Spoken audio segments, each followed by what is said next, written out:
ഇപ്പോൾ ജമ്മു കാശ്മീരിലെ ത്രാലിൽ നിന്ന് വീണ്ടും ഒരു വാർത്ത വരുന്നു. അവിടെ വീണ്ടും വെടിയൊച്ച കേട്ടു. ഏറ്റുമുട്ടൽ നടക്കുന്നു എന്നാണ് അവിടെ നിന്ന് ലഭിക്കുന്ന വിവരം. 4 തവണ വൻ സ്ഫോടന ശബ്ദം ഉണ്ടായിന്ന് ബൽറാം നെടുങ്ങാടി പറയുന്നു. ത്രാലിൽ നിന്ന് ബൽറാം വീണ്ടും ചേരുകയാണ്. ബൽറാം,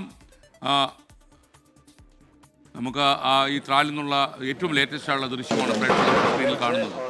ഇപ്പോൾ വെടിവെച്ചയുടെ ശബ്ദം കേൾക്കുന്നു.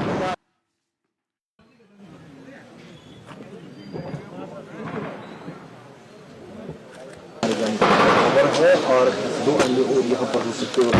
इस समय नादर के इलाके में लगातार ऑपरेशन जारी है, फायरिंग हो रही है। जो टारगेट हाउस था उसको चारों तरफ से घेरा गया और फिर जाकर ये फायरिंग की जा रही है। आतंकियों की सफाई के लिए पहलगाम अटैक के ബൽറാം നെടുങ്ങാടി ചേരുകയാണ് ത്രാലിൽ നിന്ന്. ബൽറാം, അവിടെ ഏറ്റുമുട്ടൽ തുടരുന്നുവെന്ന് നമുക്ക് മനസ്സിലാകുന്നു. വൻ സ്ഫോടന ശബ്ദമാണല്ലോ ഇപ്പോൾ കേട്ടത്. പറയൂ.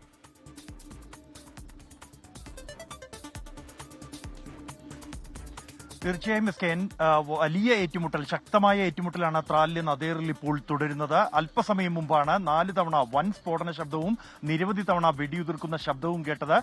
നേരത്തെ 3 ഭീകരവാദികൾ ഈ പ്രദേശത്ത് ഒളിച്ചിരിക്കുന്നുണ്ട് എന്ന സ്ഥിരീകരണമാണ് സൈന്യത്തിന് ലഭിച്ചത്. അവരുടെ എണ്ണം കൂടുതലുണ്ടോ എന്ന സംശയം ഉണ്ട്. കാരണം 2 ഭീകരവാദികളെ നിലവിൽ തന്നെ വധിച്ചതായുള്ള റിപ്പോർട്ടുകളുണ്ട്. ഒരാളുടെ കാര്യം പോലീസ് സ്ഥിരീകരിച്ചിരിക്കുന്നു. മറ്റൊരു ഭീകരവാദി കൂടി കൊല്ലപ്പെട്ടതായുള്ള റിപ്പോർട്ടുകളുണ്ട്. അക്കാര്യത്തിൽ സ്ഥിരീകരണം ലഭിക്കേണ്ടതുണ്ട്. എന്നാൽ അതിൽ നേരത്തെ പ്രതീക്ഷിച്ചിരുന്നതിനേക്കാൾ കൂടുതൽ ഭീകരർ മേഖലയിൽ ഉണ്ട് എന്ന സംശയമാണ് ഇപ്പോൾ ഉയരുന്നത്.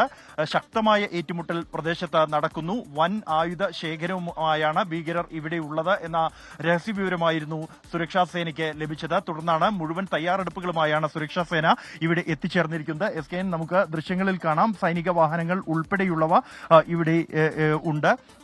ഈ പ്രദേശത്തു നിന്നും ഏതാണ്ട് 500 മീറ്ററോളം അകത്തായാണ് ഈ ഏറ്റുമുട്ടൽ നടക്കുന്ന സ്ഥലം എന്നുള്ളത്. ഭീകരവാദികൾ ഒരു വീട്ടിൽ ഒളിച്ചിരിക്കുന്നു എന്ന വിവരമാണ് ഇപ്പോൾ ലഭിക്കുന്നത്. ആ പ്രദേശം പൂർണ്ണമായും സുരക്ഷാ സേന വളഞ്ഞിരിക്കുകയാണ്.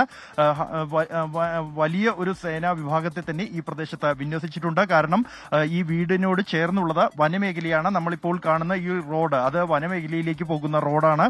അതുകൊണ്ട് തന്നെ കൂടുതൽ ജാഗ്രത, ഭീകരർ രക്ഷപ്പെടുന്നതിനുള്ള എല്ലാ പഴുതുകളും അടച്ചുള്ള സുരക്ഷാ ക്രമീകരണം, സേനാ വിന്യാസമാണ് ഇവിടെ നടത്തിയിരിക്കുന്നത്. കഴിഞ്ഞ ദിവസം ചൊവ്വാഴ്ച ഷോപ്പിയാനിലുണ്ടായ ഏറ്റുമുട്ടലിൽ കൊല്ലപ്പെട്ട 3 ഭീകരവാദികളിൽ നിന്നും വലിയ തോതിലുള്ള ആയുധ ശേഖരം തന്നെ കണ്ടെടുത്തിരുന്നു.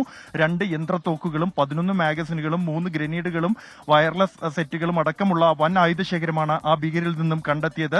സമാനമായ തരത്തിൽ വലിയ ആയുധ ശേഖരം ഈ ഭീകരവാദികളുടെ കൈവശമുണ്ട് എന്നും ഇത് പാക് ഭീകരവാദികളാണ് ഒളിച്ചിരിക്കുന്നത് എന്നുമുള്ള വിവരമാണ് സുരക്ഷാ സേനയ്ക്ക് ലഭിച്ചിരിക്കുന്നത്. SKN, ജമ്മുകാശ്മീരിലെ ത്രാലിൽ ഏറ്റുമുട്ടൽ തുടരുന്നുവെന്നാണ് ബൽറാം നെടുങ്ങാടി ത്രാലിൽ നിന്ന് റിപ്പോർട്ട് ചെയ്യുന്നത്. കൂടുതൽ വാർത്തകൾ വരുമ്പോൾ നമുക്ക് വീണ്ടും ബൽറാം നെടുങ്ങാടിയുമായി സംസാരിക്കാം.